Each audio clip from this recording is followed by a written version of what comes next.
The summer of 1847 descended upon Louisiana like a curse.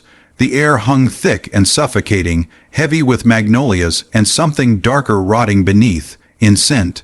Helena Parish, where endless cotton fields stretched toward horizons promising only suffering, the Beaumont estate rose like a monument to cruelty. Governor Charles Beaumont possessed everything visible. 20,000 acres, 300 souls in chains, and a wife whose beauty was whispered about from Baton Rouge to New Orleans. Eleanor Beaumont appeared sculpted from silk and pearls, golden hair always perfect, her bearing a masterclass in aristocratic grace. At 32, she had perfected being admired without being known, loved without being touched, envied without being understood. But beneath the corsets and courtesy, Eleanor Beaumont was dying inside. The mansion seemed designed to suffocate. 12 bedrooms stood mostly empty, husband and wife occupying separate wings, separate lives, separate worlds. Charles was 57, his face carved by ambition and hardened by power. He loved his wife the way he loved his plantation, as possession, as decoration, as proof of dominion. Eleanor understood her place. Marriage was transaction, not partnership, performance rather than intimacy. She played her role with mechanical precision until the day she saw Elijah. It happened in the stables on a late May morning. Eleanor had come to inspect a new mare Charles purchased. She rarely ventured to working sections of the estate, but that morning, driven by restlessness she couldn't name, she walked past the rose garden toward the stables. He was shoeing a horse when she entered.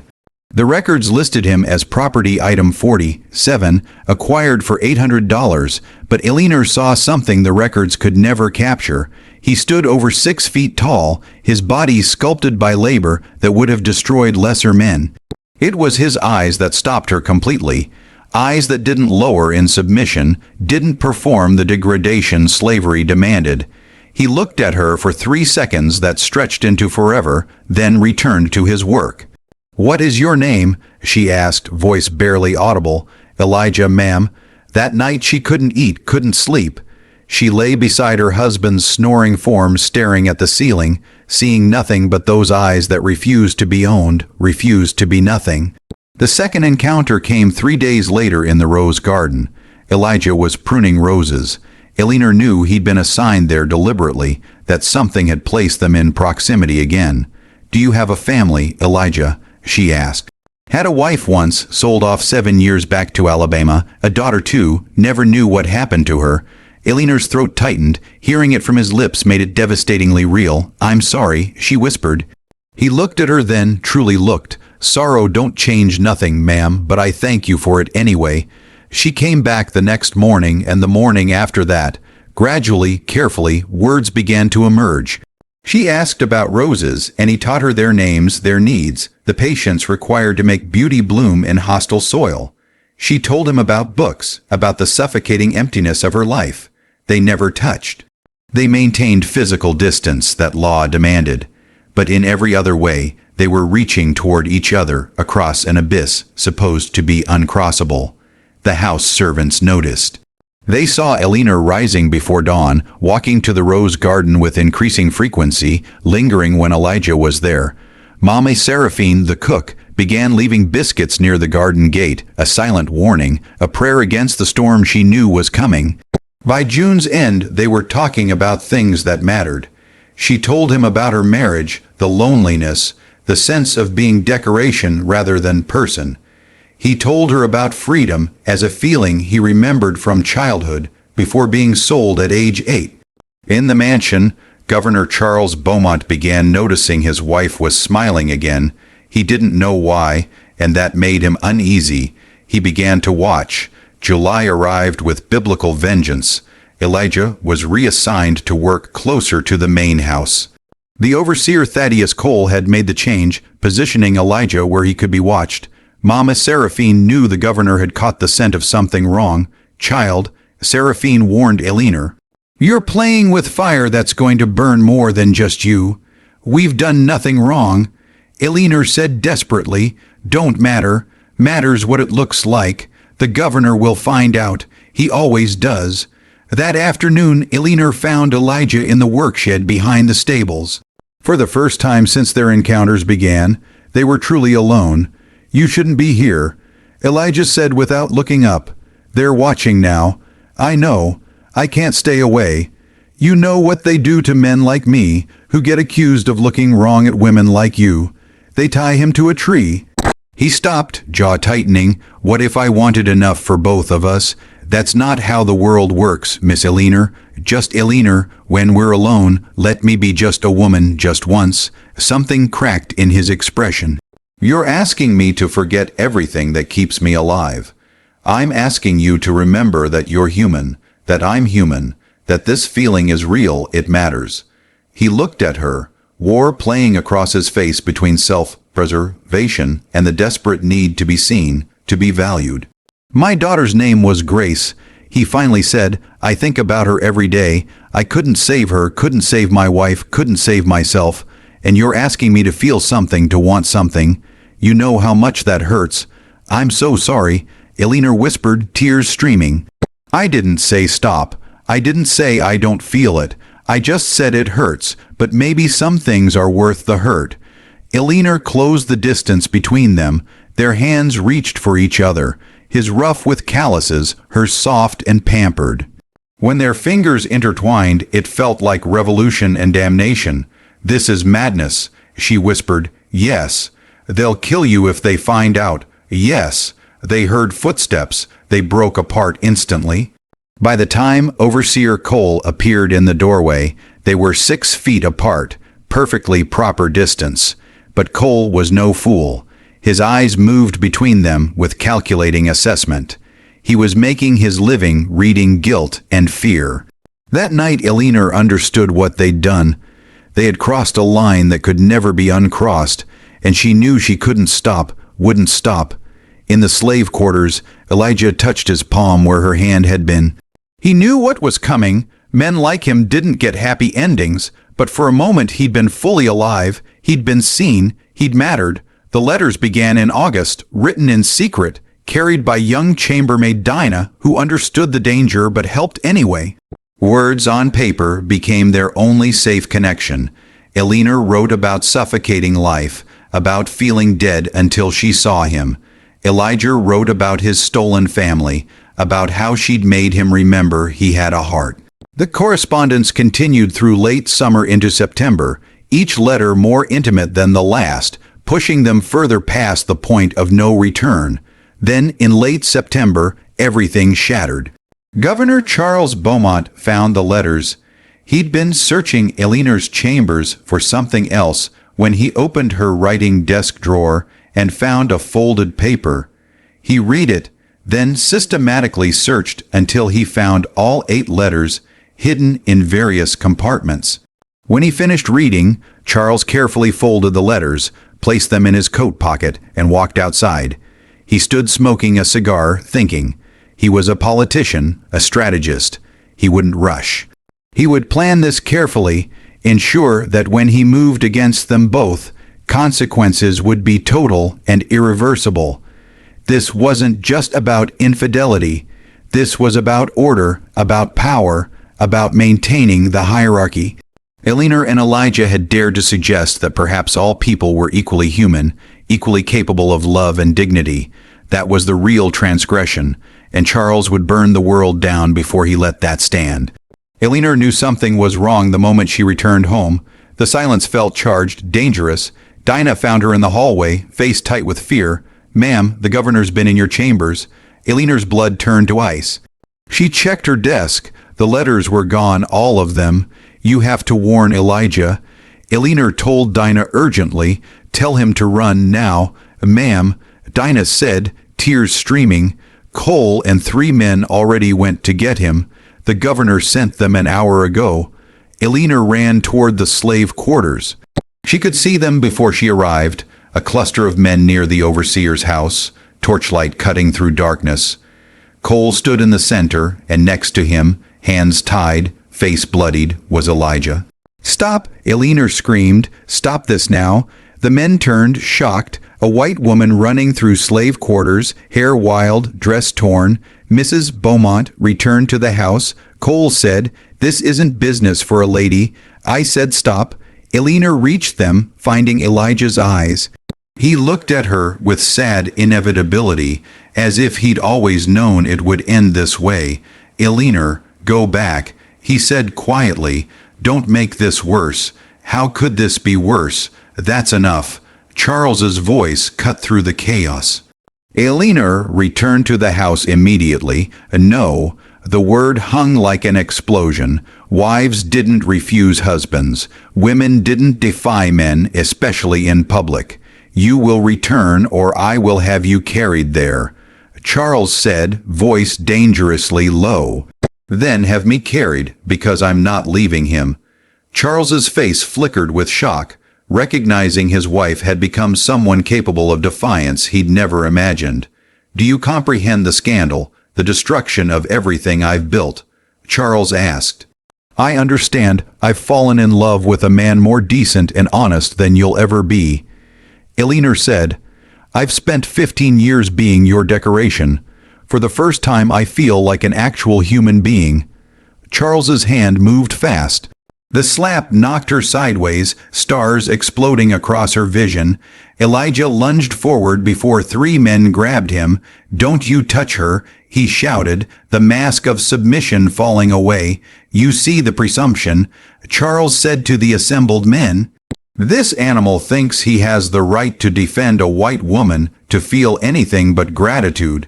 This is what happens when they forget their place." "He's done nothing wrong," Eleanor said, pushing herself upright. "We wrote letters, we spoke." "You wrote letters," Charles repeated, pulling them from his pocket. "Love letters between my wife and my property, though apparently you taught yourself to read and write," he said to Elijah. "Another crime, another presumption. If you hurt him, I will never forgive you." Eleanor said, "I'll leave you, make sure everyone knows what kind of man you are." Charles laughed. "Leave me with what resources? You are my wife, Eleanor. Legally you're my property almost as much as he is. You have no power here. You never have." The truth struck her like another blow. He was right. "Here's what will happen," Charles continued. "You'll be sent to your sisters in Charleston for 6 months. We'll say you had a nervous collapse. When you return, you'll be a model wife, obedient, silent, grateful for my mercy." He turned to Elijah. "As for you, you've committed multiple crimes. The punishment is usually death, but I have something more fitting. I'm selling you tomorrow morning to a cotton plantation in Mississippi, the Hendricks operation." Even in torchlight, Elijah's face went pale. Everyone had heard of Hendricks Plantation, a death sentence disguised as a sale. Average life expectancy 3 years. "You cannot," Eleanor whispered. "Charles, please." "I can and will." He'll be worked to death slowly, painfully, with years to contemplate his presumption. And you'll spend the rest of your life knowing your selfishness led to his destruction. "No." Eleanor lunged toward Charles, but Cole grabbed her. "You're a monster," she said. "Take him to the holding cell," Charles ordered. "As for Mrs. Beaumont, take her to her chambers and lock the door. Postguards." "I hate you," Eleanor said flatly. "For the rest of my life, I will hate you with every breath. I can live with that." Charles replied, "As long as you do so quietly." They dragged Elijah away. As they pulled him past Eleanor, their eyes met one last moment. "I'm sorry," she mouthed. He shook his head slightly, as if to say there was nothing to apologize for, as if he'd do it all again. Then he was gone, swallowed by darkness. In her locked chambers, Eleanor collapsed and wept. She had destroyed him.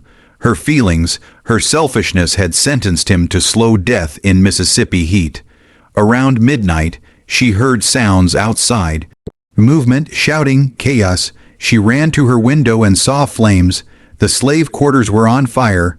Not main buildings, but smaller structures. The holding cell where they'd been keeping Elijah. Eleanor watched, hands pressed against glass, understanding that someone had decided freedom through fire was better than slow death in Mississippi. Whether Elijah himself or others who'd decided to help him, she'd never know. But she prayed with intensity that he'd made it out, that he was running through darkness towards something better. The fire was contained within an hour, but in the chaos and smoke, one thing became clear. Elijah was gone. The holding cell was empty, lock broken from outside, no trace of him anywhere. Dogs were sent to track him, but rain that began falling washed away his scent. Patrols were organized, rewards posted, notices sent to neighboring plantations. But Elijah had vanished into the night like smoke. Eleanor was sent to Charleston the next day as planned. The letters were destroyed, the story reshaped. A wife who'd suffered nervous breakdown, a slave who'd taken advantage, then fled. Society accepted the explanation because the alternative was too threatening to acknowledge. But Eleanor knew the truth, and in Charleston, she made a decision. She would survive, would return to Louisiana, and play the expected role. But she would never forgive, and she would never stop looking for signs that Elijah had survived. Months became a year, then two. Eleanor returned in spring of 1848, thinner, quieter, her beauty dimmed. She played her role with mechanical precision. Charles accepted her back because divorce would be more scandalous. There was no word of Elijah. He hadn't been caught, which meant he'd either made it north or died somewhere along the way. Eleanor preferred to believe the former. She had to. She began doing small rebellious things. She taught house servants to read in secret. She arranged for extra food sent to the quarters, for medicine when people fell ill. Dinah became her ally. "You think he made it north?" Dinah asked one day in late 1849. "I have to believe he did." Eleanor said, "I have to believe it all meant something." The years continued. 1850-51, the country was tearing itself apart over slavery. Charles became increasingly paranoid, gave Overseer Cole free rein to terrorize the workforce. Eleanor watched with horror and helplessness. In winter of 1852, Eleanor made a decision. She began documenting everything, writing down names of enslaved people, their stories, their families, the injustices they suffered. She recorded Cole's atrocities, Charles's corruption. It was dangerous work. If discovered, she'd be punished, possibly institutionalized. But she did it anyway, because it was the only resistance available to her, the only way to honor what she and Elijah had shared. Then in spring of 1853, something changed everything. A letter arrived, slipped to Dinah by a traveling peddler, part of a network moving information along secret routes. Dinah brought it to Eleanor, hands shaking. Eleanor opened it with trembling fingers. The handwriting was different, more confident than 5 years ago, but she knew it immediately. "Eleanor, I'm alive. I made it north. It took 2 years of hiding and running and nearly dying more times than I can count. But I'm in Canada now. I'm free. I shouldn't write to you, I know the danger. But I had to let you know I survived, that what we had wasn't just destroyed, that something good came from all that pain.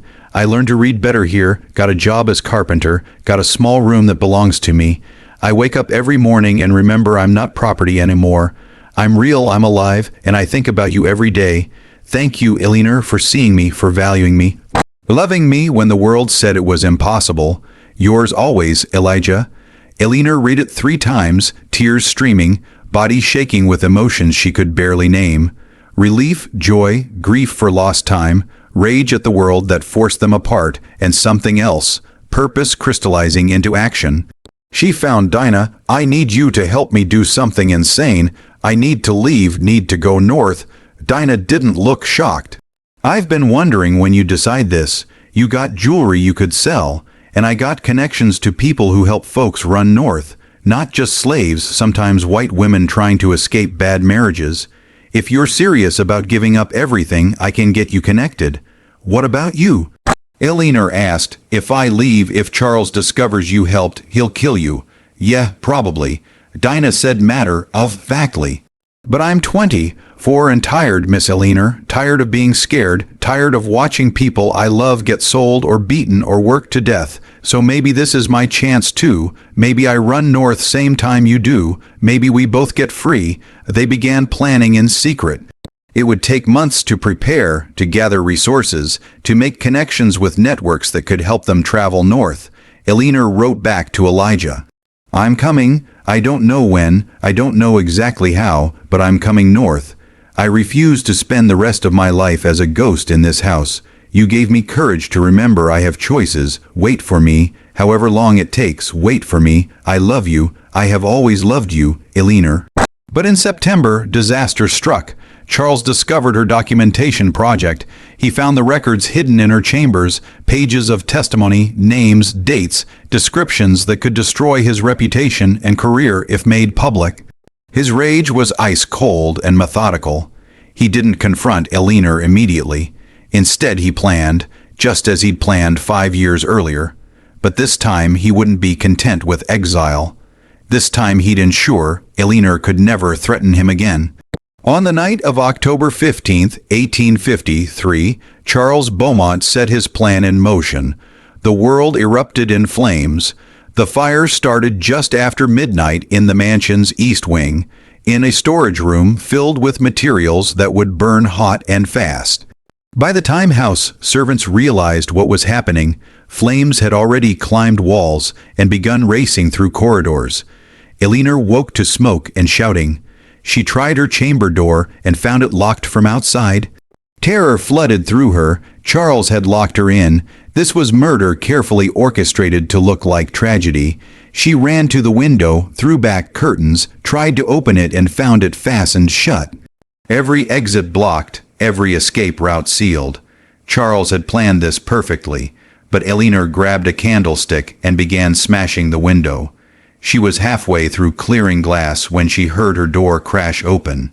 She spun around and saw Dinah, face streaked with soot, eyes wild. "Come on," Dinah shouted, "no time." They ran through corridors filling with smoke. They made it down the main staircase just as the chandelier fell, crystal exploding across marble floor. Out through the front door onto the lawn, but Eleanor didn't see Charles anywhere. "Where's the governor?" she asked Dinah. "Don't know. Haven't seen him since the fire started." Eleanor scanned the crowd. "He's inside. He set the fire, but something went wrong. He got trapped." "Good," Dinah said flatly. "Let him burn." Eleanor understood Dinah had earned the right to that coldness, but she found she couldn't stand there and watch him burn alive. "I have to try to find him," she said. "Miss Eleanor, you can't." But Eleanor was already running back toward the mansion, pulling her robe over mouth and nose, plunging into the burning building. She found Charles in his study, on the floor, pinned under a fallen beam. When he saw her, surprise crossed his expression. "You came back," he said, voice barely audible. "I'm an idiot." Eleanor replied, moving toward him, assessing the beam. It was massive, impossible for one person to lift. "Why did you do this, Charles? I was going to leave anyway." "Evidence," he gasped, "your records. If you took them north, everything I built would be destroyed, so you decided to murder me instead." Charles coughed, blood at the corner of his mouth. "This is your fault, Eleanor, all of it. If you just stayed in your place, I would have been dead inside." Eleanor interrupted. "At least this way I got to be alive first, to feel real things, to matter to someone." She tried to lift the beam. "It didn't move. Go," Charles said. "The house is coming down. You can't save me." "I know." Eleanor kept trying. "But I have to try, not for you, for me, so I don't become like you." She heard the house groaning, felt the floor tilting. "They were out of time, Eleanor," Charles said urgently, frightened. "Go, please. I don't want you to die. I was angry. I'm sorry for what I did to you, to him, for all of it. Live." It was the first time in 15 years he'd apologized for anything. Too little, too late, meaningless. But Eleanor still found herself saying, "I know." Then Dinah and Seraphine were there, grabbing Eleanor's arms, pulling her away. "No." Eleanor fought. "We have to get him out. He's dead anyway," Seraphine said bluntly. "That beam crushed something inside, but you're not going to die with him." They dragged her through the burning house, threw her out the front door. By the time she could breathe again, the center had collapsed inward with a sound like the world ending. Charles Beaumont died in the ruins, his body consumed entirely by flames. Eleanor watched the house burn through the night. As dawn broke, she realized the records she'd so carefully compiled were gone, burned. But the people whose stories she'd documented were still alive, still capable of telling their own stories. What happens now? Dinah asked quietly. I don't know. Eleanor admitted. The estate passes to Charles's brother. You'll all still be property. Nothing changed, Dinah said. Eleanor was quiet. Then she said, I'm still going north as soon as I can, and I'm taking anyone who wants to come. Dinah turned to look at her. You serious? Completely. Charles's brother will take weeks to arrive. In that time, this place will be chaos. That's our window. That's when we run. They'll come after us. Probably. But some might make it. And that's better than none trying. I can't undo what I was born into. Can't change the system. But I can refuse to participate anymore. I can use what resources I have to help people escape. Dinah studied her face. Miss Eleanor, you finally growing a spine. Took you long enough. Eleanor laughed despite everything. Better late than never. Over the next 3 weeks, Eleanor orchestrated the largest escape St. Helena Parish had ever seen. Using what was left of her jewelry and the estate's chaos, she arranged transportation for 17 enslaved people along underground railroad routes north. Eleanor and Dinah left together on a cold November morning, just as Charles's brother arrived.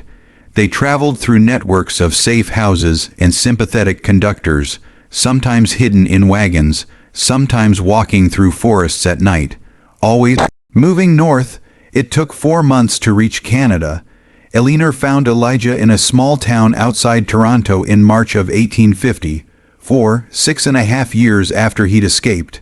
He was working as a carpenter, living in a modest room that was his own. When she appeared at his door, he stared at her like she was a ghost. Eleanor, I told you I was coming, she said. Then she was in his arms, both crying, holding each other with desperate intensity of people who'd crossed hell to reach this moment. They were married 3 weeks later. Dinah found work as a seamstress, eventually married a formerly enslaved man from Kentucky. Eleanor lived in Canada with Elijah for 34 years, bore 3 children who grew up free and educated and never knew chains. She wrote about her experiences, published accounts under a pseudonym detailing slavery's realities from someone who'd benefited from it, then chosen to abandon that benefit. She died in 1888 at age 73 in a house she and Elijah built together, surrounded by children and grandchildren who carried the legacy of 2 people who refused to accept the world's definitions of who they could be. Elijah outlived her by 4 years. He spent those years finishing a project they'd started together, a memorial garden where they planted a magnolia tree for every person they knew who died enslaved. The memorial still stands today, maintained by their descendants, a place of remembrance for those who resisted, who ran, who dared to be free, who loved across boundaries designed to keep them separate. In Louisiana, the ruins of the Beaumont mansion became a cautionary tale about pride and transgression. But for those who knew the real story, the ruins meant something different. They were a monument to the truth that love is more powerful than law, that humanity is more fundamental than hierarchy, that some things are worth burning the whole world down to protect. The Beaumont dynasty ended in fire and scandal. But Eleanor and Elijah's story, their defiant, impossible, beautiful story, survived, and survival in a world designed to destroy them both was the greatest victory of all.